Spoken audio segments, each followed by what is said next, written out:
ગુર્જર ધરણી અને ગોગો મહારાજ બેઠા છે પિલવાઈના પાદરમાં જાગતું પીરાણું. આજે હળાહળ કળિયુગમાં વિક્રમભાઈ તો વાત કરી શ્રદ્ધા લઈને આવો આ પાદરમાં તમારું ઓશિયાળું આહુડું ફાડો પાપણીથી વિક્રમભાઈ આંસુ નીકળે અને જમીન સુધી ન પૂગવા દે તો માનજો પિલોઈનો ગોગો હાજરા હાજર બેઠો છે તમારું આહુડું પાપણીથી પૂગવા ન દે જમીન સુધી. પણ વિશ્વાસ હોય તો નવગણના ભાલાની અણી ઉપર માતાજી બેઠા હતા ચકલી બની. વિશ્વાસ હતો નવગણ ને એટલે માં આવી. વિશ્વાસ વગર જગતમાં ન આવે આવી બધી વાતો તમને કરું આગળ ભરોહાની.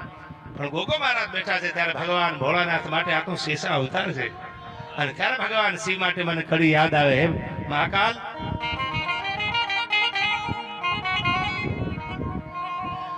તો નમામિ સમીશાન નિર્વાણ રૂપમ અનવિભુગાપક્રમ બ્રહ્મ વેદ સ્વરૂપમ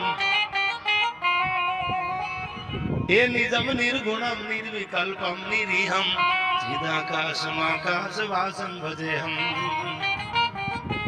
તો નિરાકાર મોકાર મૂલમ તુરીયમ અનગિરાજ્ઞાન ગોતીત મીસમ ગિરીશમ.